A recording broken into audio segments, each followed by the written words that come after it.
Ayan, welcome back po dito sa aming channel. Ngayong araw ay Friday ng umaga, alas 5. At sisimulan ko ang trabaho ng maaga at uuwi tayo ng maaga. Ang temperature ngayon ay -13. Lamig. Kahapon ay nag-snow. Grabe sa Vancouver area at buong area ay traffic. Pauwi na ako. 2 hours and 30 minutes ang biyahe ko. Nakadoble na ako dyan, ha? 2 patong. Paano pa kayo sa ibang probinsya? So warm up ko muna yung sakyan para makondisyon at lalarga na tayo. So sana ingatan tayo sa pagdadrive ngayon at matapos lahat ng tatapusin natin. Welcome back po dito sa buhay namin sa Canada.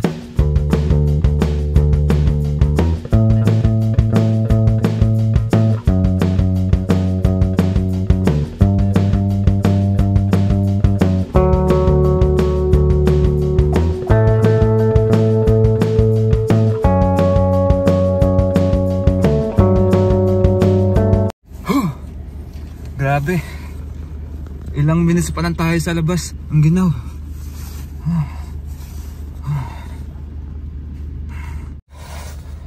Ayan, -13. Gaya ng sabi ko. Yung nanginginig ka na.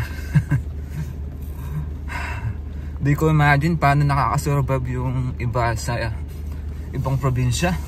-20, -30. Yung iba mas worse pa. Balak pa naman na naming lumipat sa ibang probinsya at doon manirahan at kumuha ng bahay kasi mahal dito. Hindi ko ma-imagine yung mga taong nandun, no, paano sila nakaka-survive, no. Yung nakikita ko sa social media, -20, 30, yung iba mas malala pa. Siguro sanayan lang, pero hindi ako tatagal dun. Si Mrs. tatagal yun. Grabe. Yun. Sabi ko nga, North Vancouver tayo. Medyo madadaan natin yung mga hills. Hindi ko na may papakita sa inyo kasi baka icy po yung daan, kaya magpo-focus muna ako. Although equipped naman yung truck natin at may control siya para sa winter condition, pero po-focus pa rin ako. Siguro pakita ko na lang yung mga ibang clips sa trabaho ko, and then sana makuha tayo ng 12/1 and then pahinga, and then magpa-part time tayo ng food delivery para kumita. Ganyan ang buhay. Tiyaga lang at sipag dito sa Canada.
Ayan yung pupuntahan ko sa loob. Try kong ipakita, ha, kasi hindi ako nagpaalam pero pilitin kong singit-singit kumuha para makita nyo. Kasi ang pinaka main issues dito, nanggagaling yung daga sa ceilings. Kasi sa gilid solid naman eh. Wala namang mga butas na pwede nilang pasukan. Yun.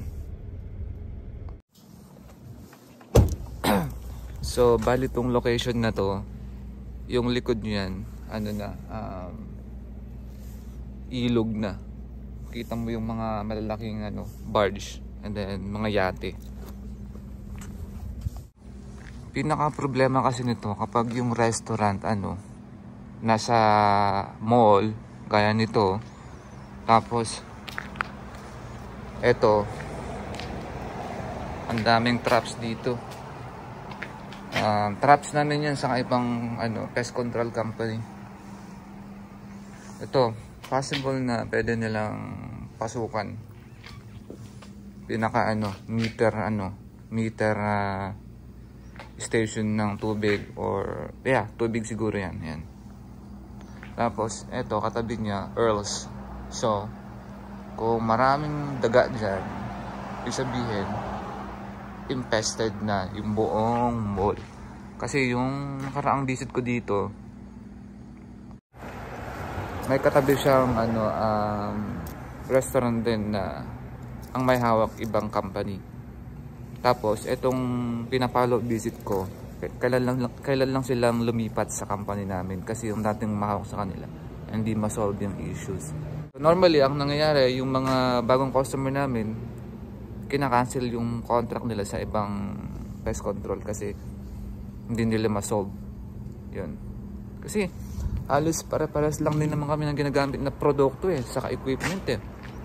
Although mas advanced yung equipment namin saka yung ibang competitor namin na malaki-laki, pero ang labanan na lang dito ano eh, expertise saka skills. Yun. So sige, papasok muna ako sa loob. Tapos etong door na to, sabi ng manager ng building na to, laging nakabukas. Tapos meron siyang gap, yun no, na pwedeng pasukan ng ano, ng mice. Saka ito yan, magkakatabi yan na restaurant. So ibig sabihin kung sa ceiling nang nagaling yung issues, konektado yan pati dito sa kabila. Yan ang medyo ano, challenging na i-solve. Tapos itong mga maliliit na daga, nagtatago yun, nag-stay sa boiler, electrical, mostly ceiling and basement. So meron tayong traps dyan. Dati marami tayong nahuli dito, mga 10. And then na-figure out ko nang binuksan ko yan, ang daming mga tae ng maliliit na daga sa taas yun. So ayan,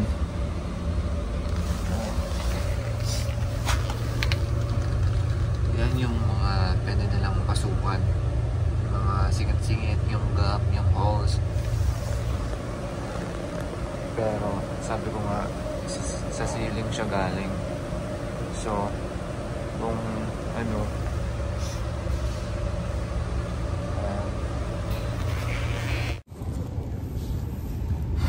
ayan, isa sa na-figure out natin dito sa ano, malapit sa dining area, bali tapat ng washroom. Ang kalat ng ceiling, tapos maraming wrappings. Ayan, papansin nyo ang gulo. Gustong gusto ng daga, ayan, mag-stay dito. Tapos pansin nyo may mga droppings. Ayan no, o ngat-ngat niya. Ayan, ito ang problema sa ceiling. Tapos access doon mapunta sa kitchen.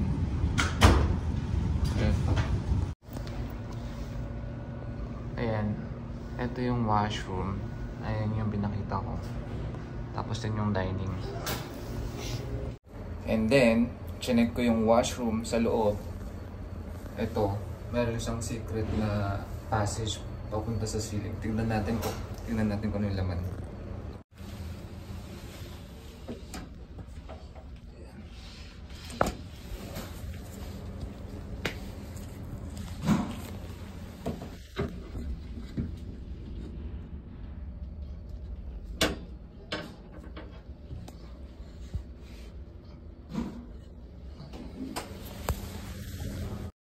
Ngayon nandito tayo sa likod.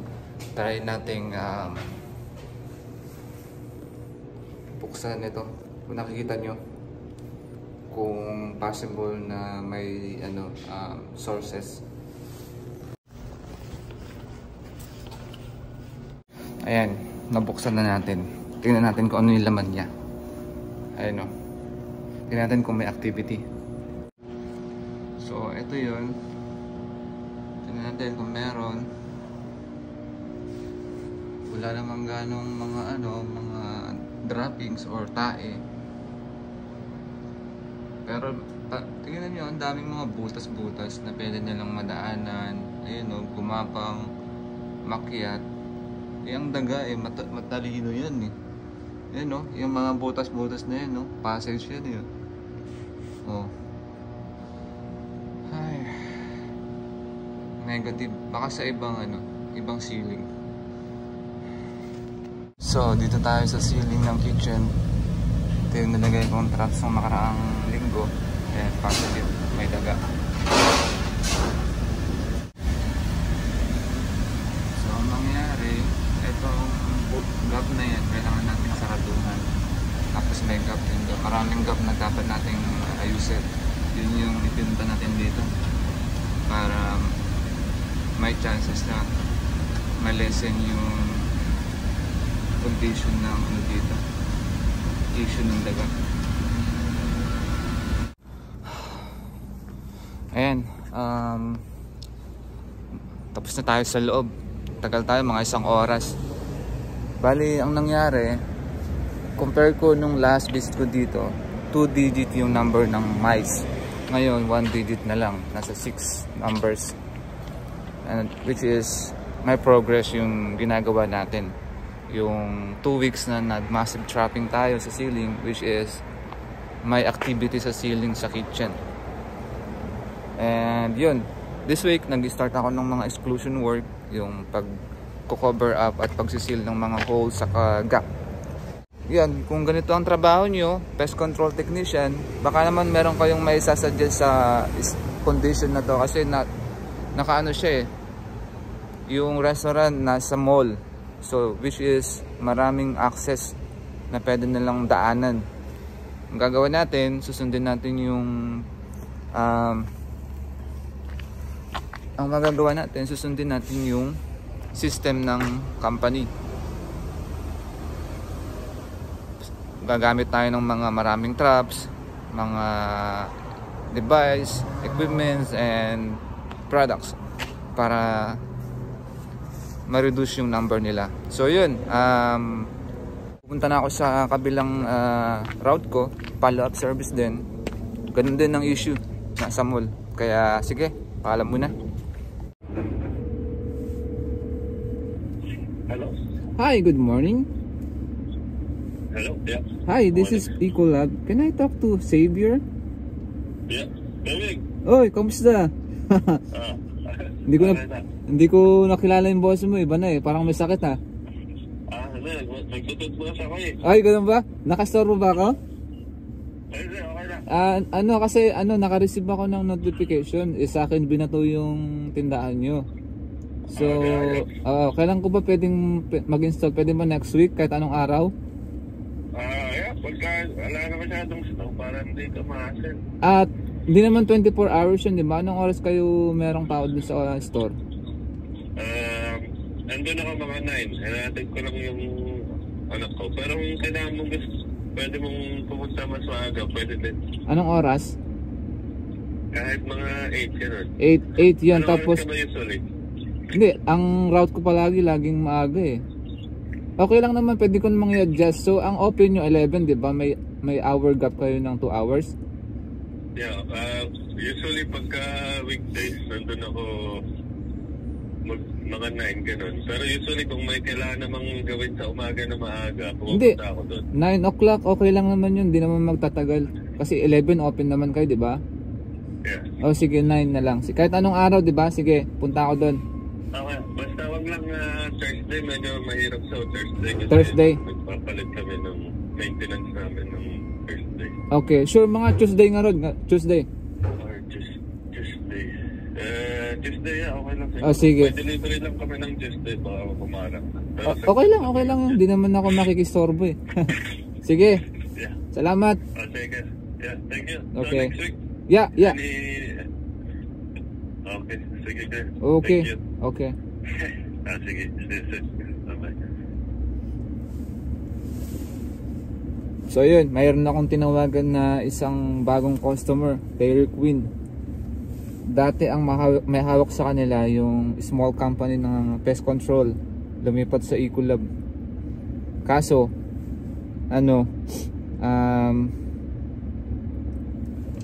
medyo tight budget sila, kaya hindi masyadong binigyan ng ng mahal na program.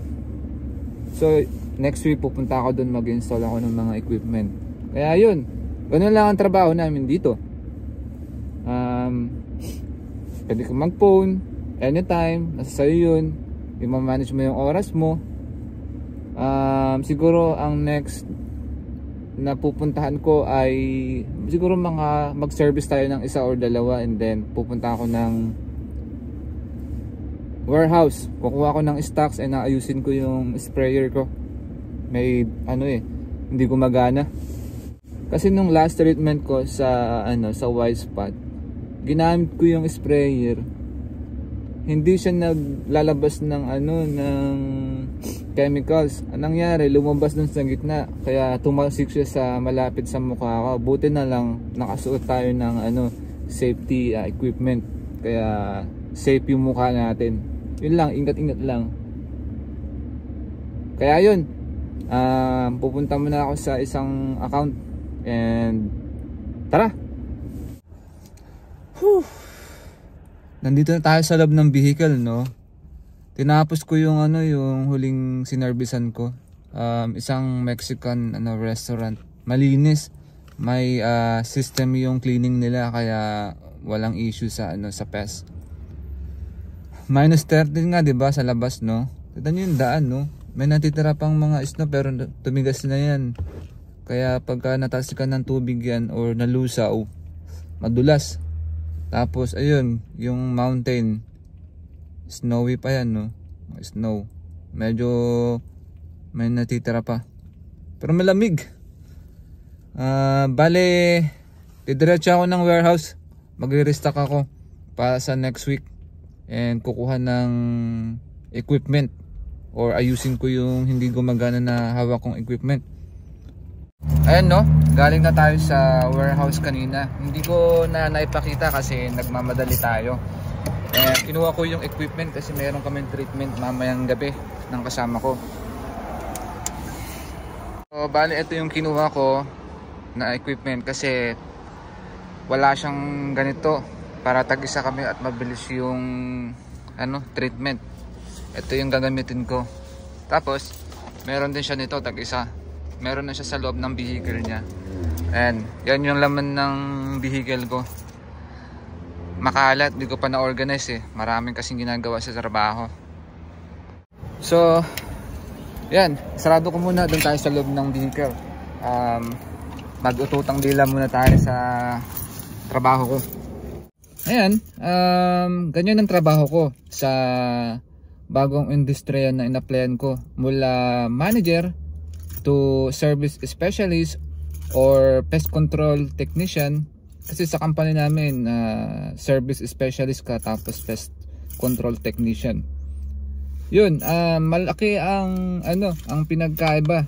Sahod nasa middle class earner na compare dati na minimum lang, and then more overtimes, and hawak mo yung oras. Pwede kang mag-start kahit anong oras, basta makakompleto ka ng 8 hours or may extra hours, then pwede kang umuwi na. Basta matapos mo yung schedule mo. Ikaw kasi ang gagawa ng schedule eh. Tapos more on family time, benefits. Yung benefits nagamit namin, sinulit namin. Lalo na nung nagbubuntis si Mrs. Tapos sa amo, hindi mo siya kasama araw-araw. Makakasama mo lang siya or makakausap sa phone ng 2 beses sa isang buwan. Ganun. And then nakakapunta ka kahit saan. And then iba-iba ang taong namimit mo. Kasi ang route ko more on Vancouver area. North, West, East, South. Yun.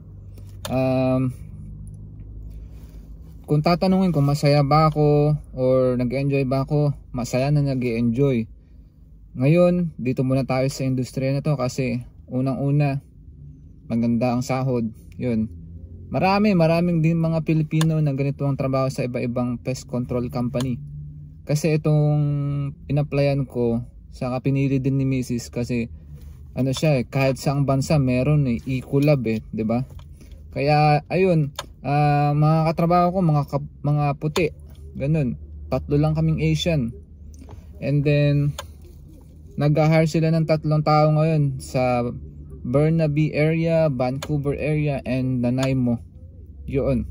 Kung interesado kayo, pumunta kayo sa website, apply kayo.